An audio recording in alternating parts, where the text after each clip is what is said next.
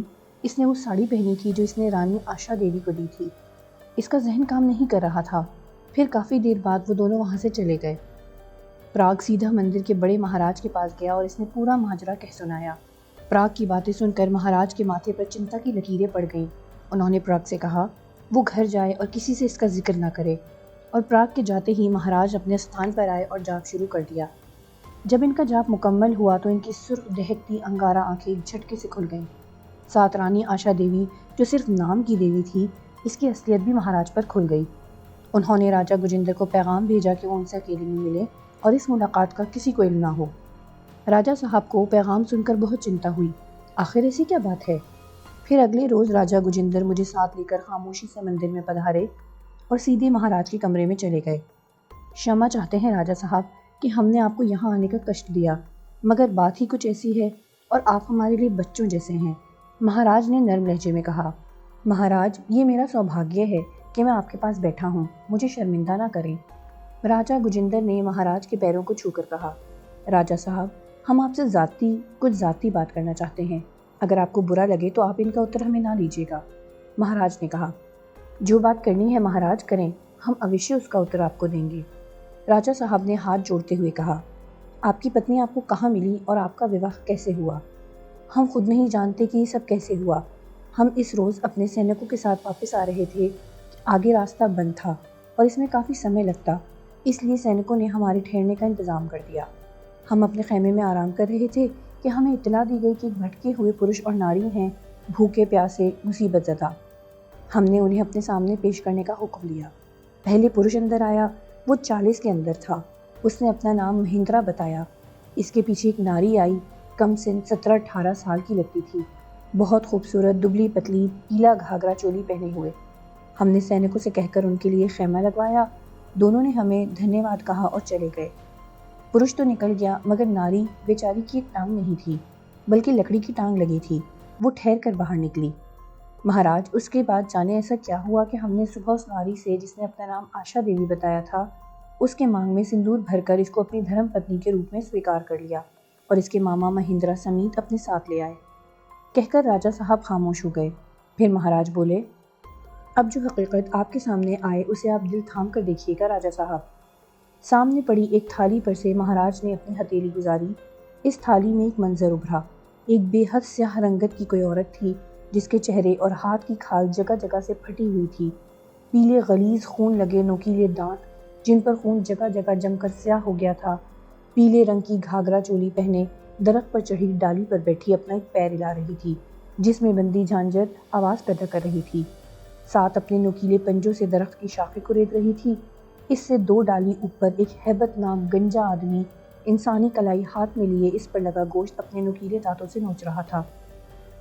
ایک دم اس گنجے آدمی کے کان کھڑے ہوئے اور اس نے اس کالی بھجنگ عورت کی طرف دیکھا اور اس نے آدمی کی طرف، اور دونوں کھی کھی کر کے ہنسنے لگے۔ پھر دونوں زمین پر کود گئے۔ چھن ٹھک کی آواز پیدا کرتے وہ عورت آگے بڑھی۔ اس کا ایک پیر نہیں تھا، شاید لکڑی تھی جو آواز پیدا کر رہی تھی۔ چل، بہت دن ہوئے جنگل میں، اب انسانی آبادی میں چلتے ہیں، روز تازہ خوراک ملے گی۔ دونوں نے ہونٹوں پر زبان پھیری۔ مہندرا اور آشا دیوی کا روپ دھارن کر لیا۔ پھر دونوں کو راجا صاحب نے خیمے میں ٹھہرانے کا حکم دیا۔ سارے لوگ اپنے اپنے خیمے میں سو گئے۔ نیا منظر تبدیل ہوا۔ راجا گجندر گہری نیند سوئے ہوئے تھے۔ چھن ٹھک کی آواز ہوئی۔ پھر اس مکروہ شکل چڑیل نے اپنی نوکیلی انگلیوں سے راجا صاحب کا منہ کھولا اور منہ میں تھوک دیا اور اپنے غلیظ پیلے دانت نکال کر کھی کھی کرتی باہر نکل گئی۔ پھر علاقے میں ہوئی ساری اموات کی کہانی کے مناظر راجا صاحب کی آنکھوں کے سامنے آتے گئے۔ ہر منظر کی ابتدا اور اختتام ایک جیسا تھا۔ دونوں خبیث محل سے اپنے اصل روپ میں نکلتے اور شکار کر کے محل لوٹ آتے۔ راجا گجندر ایک دم پھٹ پڑے اور مہاراج کے پیروں پر گر کر رونے لگے۔ راجا صاحب، ہمت رکھیں، ہم ضرور ان پلیدوں کا صفایا کریں گے۔ ابھی آپ لوٹ جائیے اور بھول کر بھی کسی سے ذکر مت کیجیے گا، ورنہ جان سے جائیں گے۔ ہم کل سورج ڈھلنے کے بعد آئیں گے۔ مہاراج نے راجا صاحب کو سمجھایا۔ راجا صاحب دل محسوس کر نڈھال قدموں سے محل واپس آ گئے۔ رات میں راجا صاحب کی آنکھ کھلی تو رانی بستر پر نہ تھی۔ ایک دم کھڑکی سے دھم سے کوئی اندر کودا۔ راجا صاحب نے آنکھوں کی جھری سے دیکھا، وہ چڑیل کے روپ میں خون سے لتھڑی ہوئی تھی۔ پھر اپنے ہونٹوں اور ہاتھوں پر لگا خون چاٹنے لگی۔ پھر ایک دم اسے کچھ خیال آیا۔ وہ راجا صاحب کو گھورتی ہوئی ان کے چہرے پر آ کر چھپ گئی۔ راجا گجندر کی ناک سے بدبو کا ایک زبردست بھپکا ٹکرایا جو ان کی برداشت سے باہر تھا۔ انہوں نے سانس روک لی۔ پھر وہ چڑیل اپنا شک دور کرنے کے بعد کہ راجا صاحب سو رہے ہیں وہاں سے چلی گئی۔ راجا صاحب اپنا دل پکڑ کر رہ گئے۔ ان کی آنکھوں میں نمی تیرنے لگی۔ سورج ڈھلتے ہی مہاراج نے پورے محل کے گرد سندور سے کنڈل کھینچ دیا، مگر جیسے ہی انہوں نے محل کے اندر قدم رکھا تو وہ چونک گئے۔ سالی جل دے گئی، دیکھتا ہوں کہاں تک جا پائے گی۔ رانی کے روپ میں چڑیل کا نام و نشان نہ تھا، بلکہ مہندرا پکڑا گیا۔ اس نے بتایا، وہ دونوں صدیوں سے زندہ ہیں اور انسانی گوشت ان کی خوراک ہے۔ مہاراج نے مہندرا کو اسی سمے جلوا کر بھسم کر دیا۔ پھر مہاراج محل سے باہر اس پرانے درخت کے نیچے بیٹھ گئے اور جاپ کرنے لگے۔ صبح ہونے سے کچھ دیر پہلے اس بھیانک چڑیل کی چیخیں سنائی دیں، چھوڑ دے مجھے، مجھ پر دیا کر، میں علاقے سے کوسوں دور چلی جاؤں گی، مجھے چھوڑ دے۔ اور پھر وہ چیخیں گھٹی گھٹی آواز میں بدل گئیں اور غائب ہو گئیں۔ پھر مہاراج بولے، وہ میری پہنچ سے نکل گئی تھی، اس لیے اسے مار نہیں سکا، مگر میں نے اسے اس درخت میں قید کر دیا ہے۔ اس درخت کو کبھی کاٹنے کی کوشش مت کرنا، ورنہ میرا کیا ہوا جاپ ٹوٹ جائے گا۔ یہاں بھگوان شیو کی مورتی رکھ دو، شیو جی کی مورتی اس خونی کو آزاد نہیں ہونے دے گی۔ راجا صاحب نے اس جگہ بھگوان شیو کا بہت بڑا مندر بنوا دیا۔ اس دن کے بعد سے یہاں سب شانتی ہی شانتی تھی، مگر تم نے اس شانتی کو بھنگ کر دیا۔ یہ کہہ کر مرلی کاکا خاموش ہو گئے۔ زمانہ کہاں سے کہاں جا رہا ہے اور آپ بھوت چڑیل کی باتیں کر رہے ہیں، آکاش بولا۔ مرلی کاکا نے اس کی بات انسنی کرتے ہوئے کہا، بھگوان کرے سوامی جی جلدی آ جائیں۔ سوامی مہاراج بڑے مہاراج کی سنتان میں سے ہیں، انہوں نے اس لنگڑی چڑیل کو قید کیا تھا۔ چند روز بعد سوامی مہاراج اپنی یاترا سے واپس آ گئے تو مرلی کاکا یہ گھمبیر سمسیا لے کر سوامی مہاراج کی خدمت میں حاضر ہوئے۔ ان کے ساتھ آکاش بھی تھا اور وہ ادھر ادھر نگاہیں دوڑا رہا تھا۔ سوامی مہاراج کی آنکھیں بند تھیں، مگر وہ غصے سے بولے، مورکھ، جب من صاف نہیں ہے تو یہاں کیا لینے آیا ہے؟ سنسار میں بے شمار ایسی چیزیں ہیں جن کا وشواس نہیں ہوتا، لیکن وہ موجود ہیں۔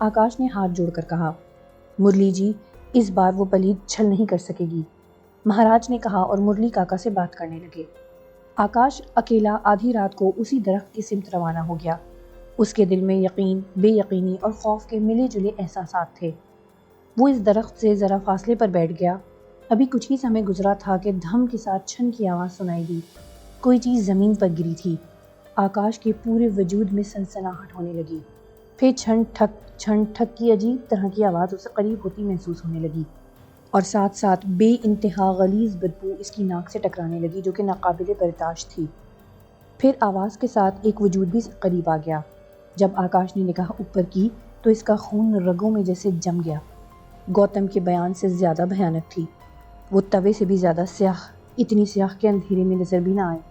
آنکھوں کی جگہ جیسے دو انگارے دہک رہے تھے۔ وہ آکاش کو گھور رہی تھی۔ آکاش اس قدر خوفزدہ تھا کہ اسے جو کرنا تھا وہ بھول گیا۔ پھر وہ چڑیل آگے بڑھی اور اپنے نوکیلے پنجے آکاش کے سینے میں گھسانے شروع کر دیے۔ درد کی شدت سے آکاش جھنجھنا اٹھا۔ پھر بڑی مشکل سے اس نے جیب میں پڑے سندور کو مٹھی میں دبایا اور چڑیل کی آنکھوں میں ڈال دیا۔ وہ ڈکراتی ہوئی کئی قدم پیچھے ہٹ گئی اور آنکھوں پر ہاتھ رکھ کر چیخنے لگی۔ پھر وہ چیختے چیختے ایک دم خاموش ہو گئی اور ایک سمت بھاگنے لگی۔ آکاش نے پیچھے دیکھا تو سوامی مہاراج پدھار چکے تھے۔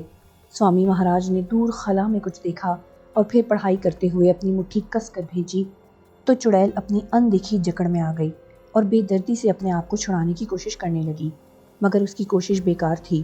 وہ خود بخود کھچتی ہوئی درخت کی جانب بڑھنے لگی اور بڑھتے بڑھتے درخت کے تنے سے جا کر چپک گئی۔ ایک اندیکھی طاقت نے اس کو درخت سے باندھ دیا تھا۔ وہ گلا پھاڑے چلا رہی تھی، بہت خون خرابہ کیا ہے تو نے، اب تیرا انت نشچت ہے۔ اور پھر مرلی کاکا نے ایک سنہرا کلش سوامی مہاراج کی اور بڑھا دیا۔ انہوں نے کلش تھام کر قدم درخت کی طرف کیے اور منہ ہی منہ میں پڑھائی کرتے ہوئے درخت کی طرف کلش کو لڑکا دیا۔ کلش میں موجود کنکر پھیل کر درخت کے گرد دائرہ بنا کر بھڑک اٹھے اور پھر آگ آسمان سے باتیں کرنے لگی۔ چڑیل کی چیخیں کان پھاڑ رہی تھیں اور فضا میں نہایت گندی بدبو پھیل گئی تھی۔ پھر وہاں راکھ کا ڈھیر بن گیا۔ سوامی مہاراج مڑے تو آکاش نے جلدی سے جھک کر ان کے چرن چھو لیے۔